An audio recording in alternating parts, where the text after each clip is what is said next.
Rouse's is proud of the creativity and the unparalleled entertainment in New Orleans, and honored to highlight it with their sponsorship of Steppin Out on WYES.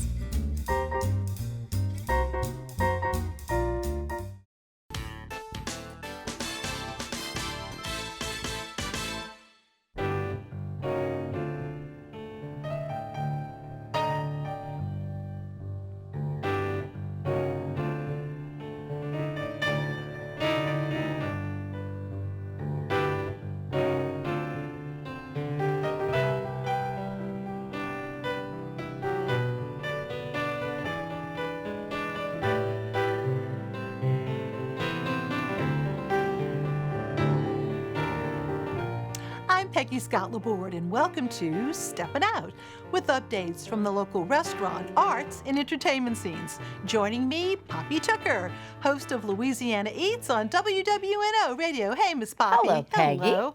Making her Steppin Out debut, Katie Bowler-Young, author of the brand new book, Enrique Alferez, sculptor. Welcome, Katie. Congratulations. Yay. Thank you, Peggy.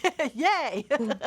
And It's a Alan delight to be here. Smason. Absolutely. We're glad you're here. Alan Smason, of course, of theatercriticism.com and the Crescent City Jewish News. And where are you hanging your hat today with your background, Alan? This would be JPAC, and by the way, I want to extend everybody a happy Lag Bomer, the happiest day of the counting of the Omer, the 33rd day. All right. Thank you so much, Alan.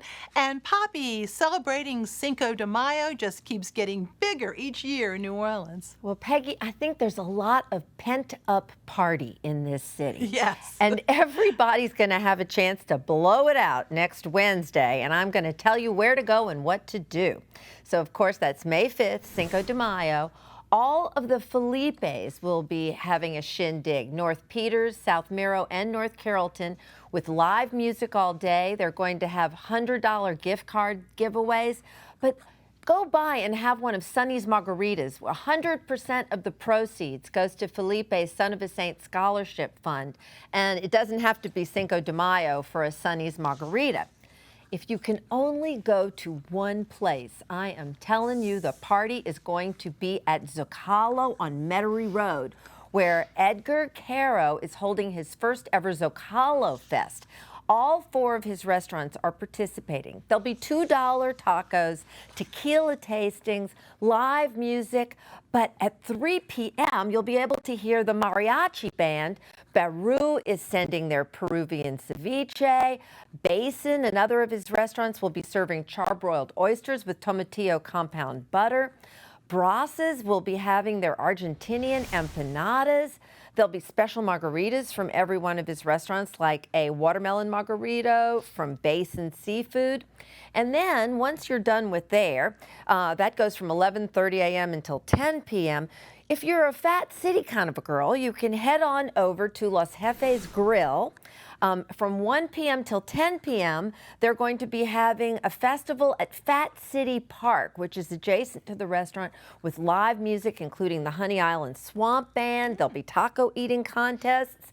And if you've still got some Cinco de Mayo left in you, head over to El Paso, Metairie, right there, very near the city line. Live music, noon until 3 p.m., party all day at Cinco de Mayo everywhere in this city.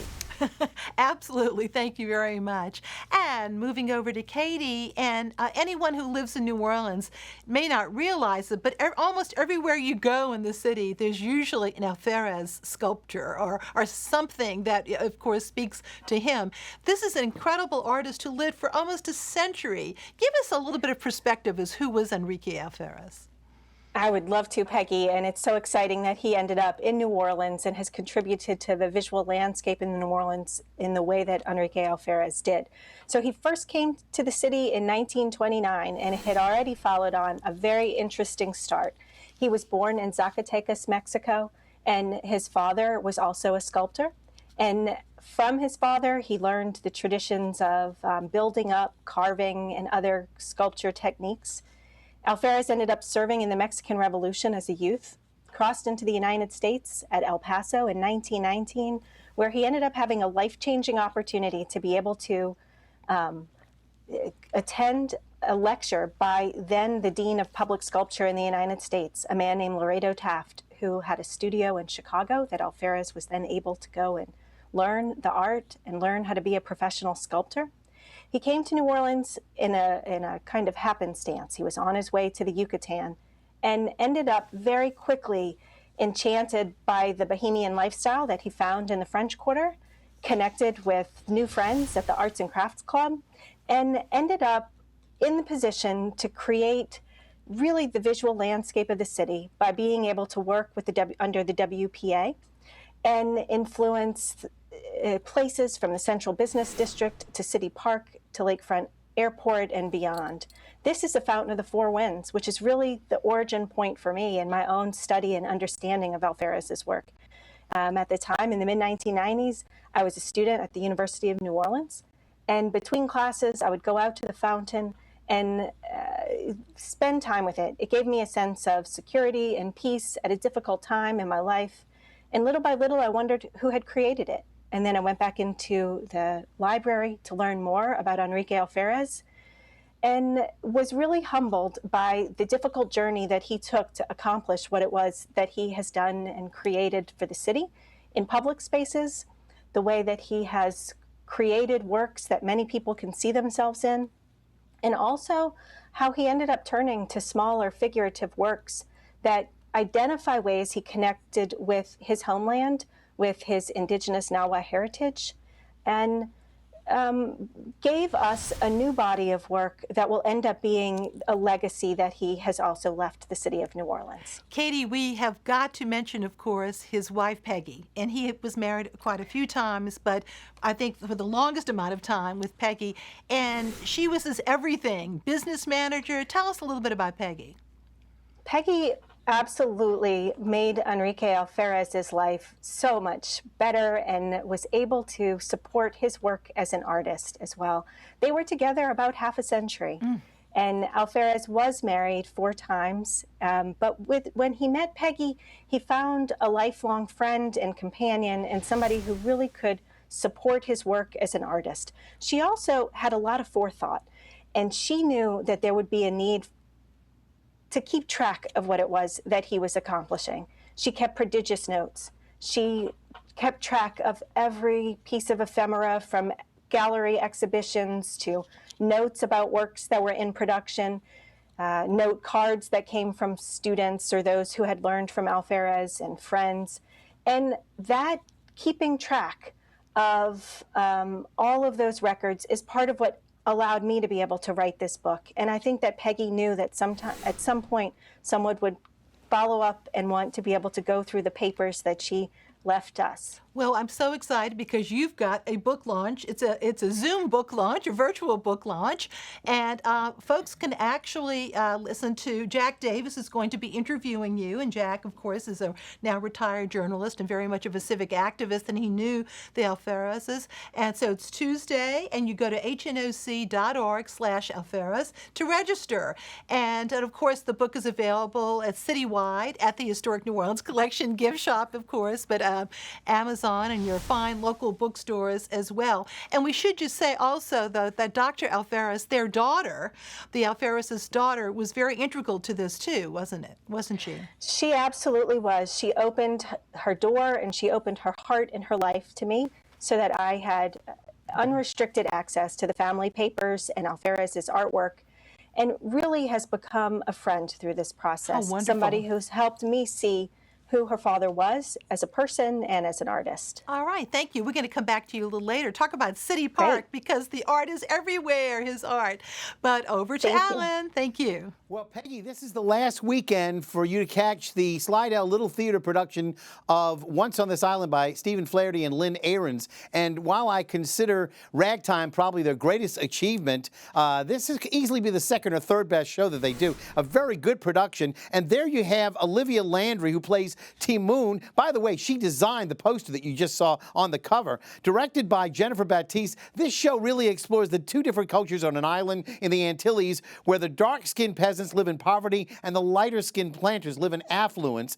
The islanders worship the gods Osaka, the earth goddess, played by Rebecca Alfonso, Agwe, the god of water, played by Stephen Blake, Urzuli, the goddess of love, played by Thais Kitchens, and Papagay, the god of death, cross-gender play by Hannah Alexis. The voices of the cast really meld well with the music director, Aaron Turpinseed, and his band. Again, they really have the wonderful role there of Timoon's parents. You saw Tonton Julian, Earl Poole, and Maman Urali, Mariah Strickland. Arya Johnson plays Timoon as a youth. The joy of such songs as We Dance, Waiting for Life, Mama Will Provide is evident, as well as some wonderful ballads like The Human Heart and Why We Tell the Story. Once on This Island will be concluding its run this particular weekend, so if you can make it over to Slidell, please do so.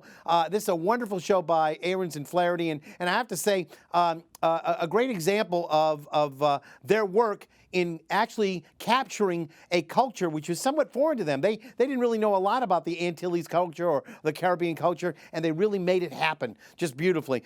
Meanwhile, Peggy, I have to tell you that the New Orleans Opera Association is streaming right now the Giancarlo Minotti's production that they're doing of The Medium, and you have to check this out, please. This is a short work done in English, so you don't have to worry about subtitles. It features a fine cast with Victoria Livingood in the title role of Flora the Medium. There she is. Directed by James Marvel and conducted, of course, by Robert Lyle, the maestro. The other cast members include Amy Frimmer, Dennis Jesse, and Catherine Frady in support, and Carlo Barrera in the non-speaking role of Toby. But there you have the perfect person to, I wish we'd held on that picture a little bit longer, of Sarah Jane McMahon. Thank you so much there, George. The other standout in this particular work, who has sung that lovely Black Swan aria in the first portion of this show. The cost of the tickets is only $40, relatively cheap for anybody who is looking at a full opera.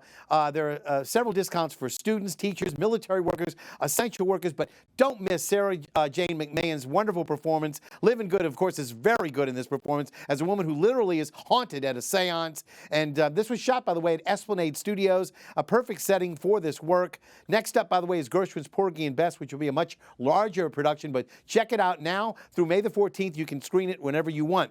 And finally, Peggy, for those who want to see some outdoor plays, UNO is finishing its run at the UNO Amphitheater of Eurydice.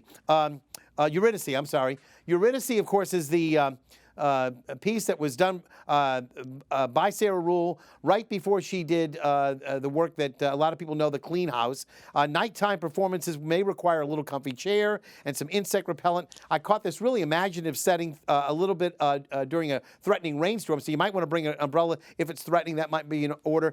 This is a darker work by Sarah Rule. There are some comedic pieces in it, but it really is a memorial, if you will, to her deceased father, and it talks about the connection between the daughter and the father, and really worth seeing. So check it out at the amphitheater. Okay, Alan, thank you so much. And Poppy heading over to the North Shore to help out and enjoy some food at the same time. This is such a great idea. St. Joseph's Abbey is holding a fundraiser that they have entitled the Seminarians Table. It's a takeout dinner for Mother's Day. So you order on Eventbrite, you pick it up at the Abbey Saturday, the day before Mother's Day, May 8th, between 4 and 5:30. You have a choice of house-made sausage lasagna or portobello and spinach white lasagna.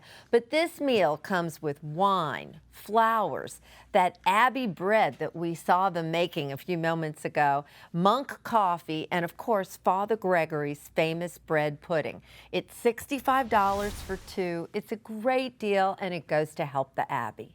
All right, thank you so much. And back over to Katie. Yes, City Park and the Works Progress Administration. There's so many wonderful pieces of art thanks to those efforts. And Alferez really figured prominently in it, didn't he? He did, and when I think of one of the treasures of New Orleans, City Park is right top of the charts, and it is such a wonderful place to be able to spend time, look around, and just feel a wonderful sense of place. And the work that Alferez did there, beginning in the early 1930s, was part of the WPA, where he was part of large-scale projects that created the spaces that we have now to be able to enjoy one of the first photos we looked at was Schriever Fountain, and that's in the Botanical Garden at City Park. And Schriever Fountain I think of as emblematic of some of the work that Alferez produced, in which he was very focused on the female figure in particular. And here we see a woman carrying a vessel on her shoulder, and a symbol of the strength of women, those who care for families, for communities. It is a wonderful representation of his work. And Alferez created a number of works, details on bridges, details on wing walls, other places throughout the park that you can see his work. Now, one of the things he did that during the time that he was creating the work that created a bit of controversy was that on the bridges, he added details that included representation of African Americans who were working at the park. And there was concern that was expressed by people in the community. And Alferez was firm in why he was including these figures, that he worked right alongside many people of color who were contributing to the creation of the park. And he was there with them and admired the ways that they were contributing to the park that we know today. This figure that we're looking at now, Woman in a Huipil, this is one of the figures that I think of as iconic in his work. It was produced in 1981. It was a figure that he began sketches on in the 1970s. And I mentioned earlier that his work turned to smaller figurative works that established that connection that he had with his homeland of Mexico and his indigenous Nahua heritage. And that Woman in a Huipil is, she is wearing a huipil that is both a daily and a ceremonial garment in the Nahua tradition, and that this is something that is illustrative of Alferez being able to connect his two home places, the homes that he loved and knew in Mexico with the homes that he knew and loved in New Orleans. And I think that when Woman in a Huipil was unveiled at New Orleans Museum of Art in 1981, it was the truest homecoming for Alferez. You know, Katie, if you wanted a dose of Enrique Alferez sculpture all at once, you can't miss back to City Park the Enrique Alferez Sculpture Garden, the Helis Foundation Enrique Alferez Sculpture Garden. What a joy! And the last few Wednesdays, usually in October and April, you have evenings with Enrique, and so usually there is an Hispanic band. And I did this last week, and it was so much fun. And you're enveloped by all of this art, and some of these are those smaller pieces, you know, that you're also talking about. The other thing about Alferez's work is that sometimes it was embroiled in controversy because, shall we say, it was a little bit more revealing than the taste of the times would have it, especially the Fountain of the Four Winds. Wasn't there a big controversy on that one? There was a controversy at the Fountain of the Four Winds and also with the family. And at the Fountain of the Four Winds, one of the issues was around the North Wind, who was, like all of the figures, nude, but he was a male figure. And Lyle Saxon stepped in on this controversy and wrote to the Roosevelts, who ended up intervening. Eleanor Roosevelt said that she thought that the fountain was wonderful as is, and it ended up being kind of a deciding voice that put things at rest, and our fountain continued as we knew it. Alferez did not want to take any kind of steps that would have changed it. But you know that the controversy that was similar around the family was one that was challenging for him, and that he thought would really change his career and perhaps threaten his ability to be a professional sculptor. And it did end up turning him, though, to smaller figurative works, and he triumphed through those controversies. And the family is at City Park, isn't it? The family, I think, is at the Botanical Garden. Yeah, okay. It is. Today it's there in the Helis Foundation Enrique Alferez Garden, and we're so lucky that the Helis Foundation has invested in that garden that way and created such a beautiful space for us to be able to continue to admire and enjoy Enrique Alferez's artwork. And of course, numerous churches. The other thing is, and I just think this is the most incredible little tidbit about his life, he actually rode with Pancho Villa. He did. So he ended up swept into the Mexican Revolution as a boy, really. And so I think that in much of his life that was presented with a lot of spirit of adventure. And as I think about it, though, he was a boy. He was a youth, and it it did have a profound effect on him and a profound effect on the artwork that he chose to produce later. La Soldadera that we looked at, that's also in City Park, that's at the Botanical Garden, that is a piece that really does connect back to his experiences in the revolution. He turned to the soldaderas for support and for comfort in a maternal sort of way. They were looking out for him. And he was representing in that figure both his own mother, whose face is the face of the soldadera figure, and also the strength of the women who were there in battle during the Mexican Revolution. Thank you so much, Katie. And once again, this beautiful book, chock full of great images, some incredibly rare images as well. Thank you. Congratulations. Thank you, Peggy. Yeah, of course. And then back over to Alan. Well, Peggy, you know, Heather Massey's show on Hedy Lamarr has been canceled 3 times last year. Well, at least it was canceled, I should say, postponed 3 times. And now it's back on the boards for this next month coming up in May. But before she appears on the stage of BB's Stage Door Canteen, she'll be my guest on Monday night on the NOLA Theater Talk Show. And again, she'll be talking about a number of things pertaining to Hedy Lamarr, but also not only because of Hedy Lamarr being considered one of the most beautiful women on the screen, but also why her name is in the Inventors Hall of Fame. Again, you'll be able to check all that out at the NOLA Theater Talk Show on the NOLA Theater Folk Facebook group, on the theatercriticism.com Facebook page, and on my own Music Lovers group that we have for YouTube, so you can check that out. Peggy, we got word this week that if there are any Black, Indigenous, people of color, or women who identify as women, people who are now identifying as women, there are some mini grants that are being offered through No Dream Deferred and Bobart Theater. This is something now for those people who want to apply now through May the 7th. And again, an opportunity for people to create the arts. So keep that in mind. Speaking of the arts, many of you will remember Nia Vardalos from My Big Fat Greek Wedding film franchise. Well, her play, Tiny Beautiful Things, is going to be streamed at the George Street Playhouse coming up. This will be the 3rd of the iterations, and this has a substantial cast of about 5 or 6 people in it.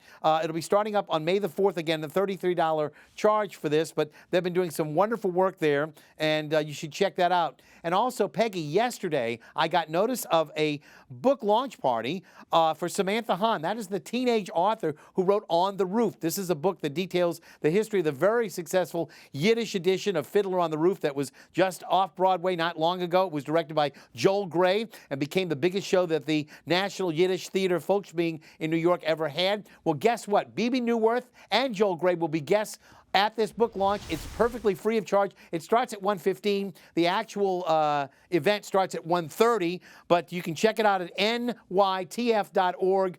Book.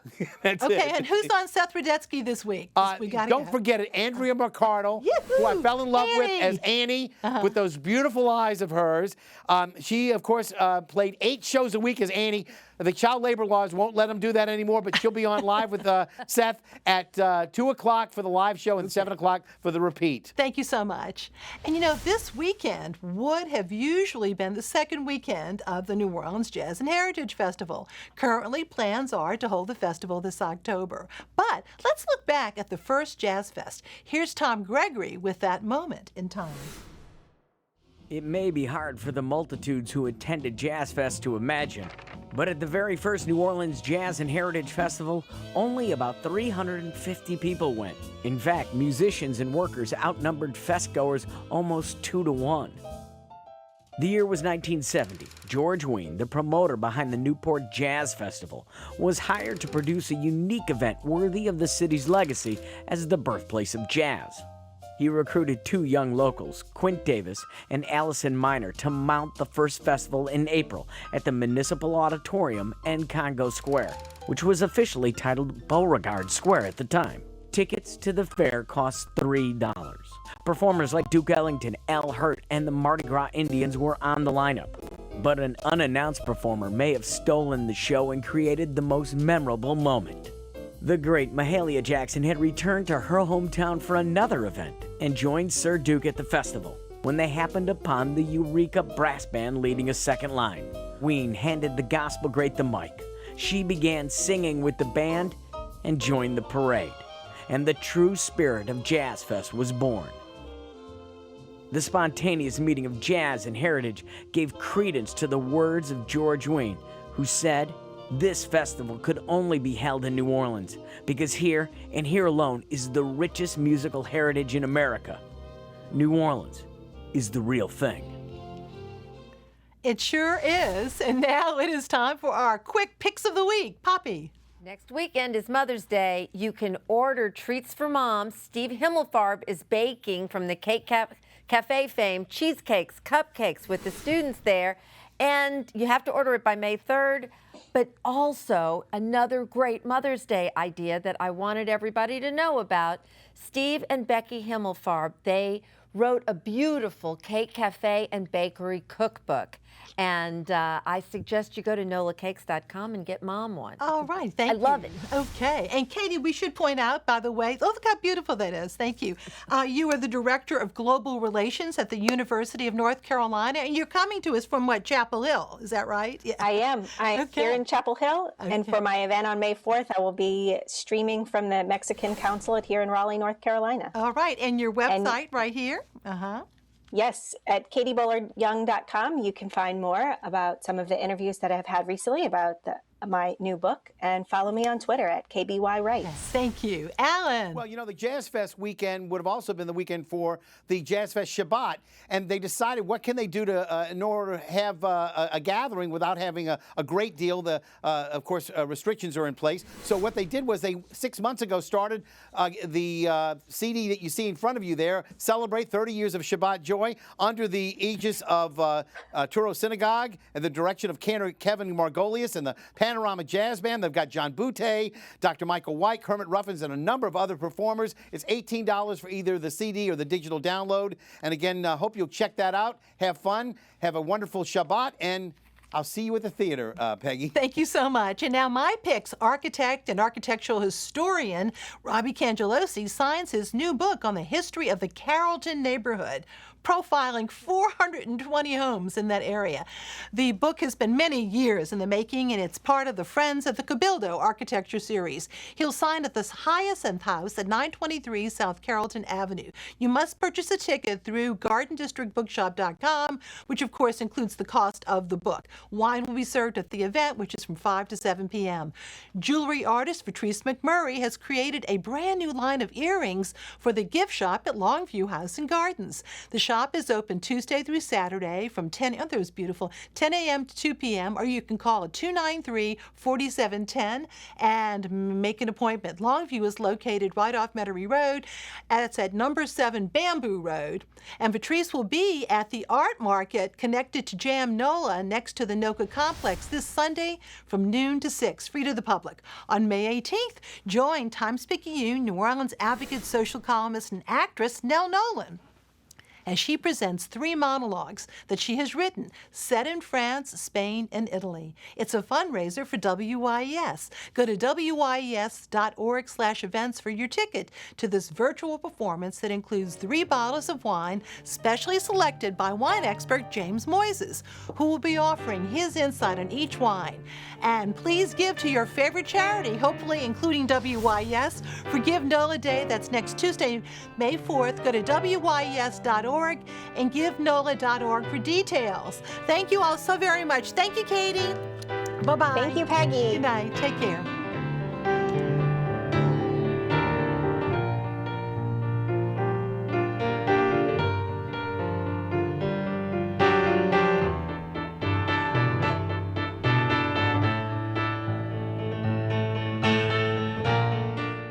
Rouse's is proud of the creativity and the unparalleled entertainment in New Orleans, and honored to highlight it with their sponsorship of Steppin Out on WYES.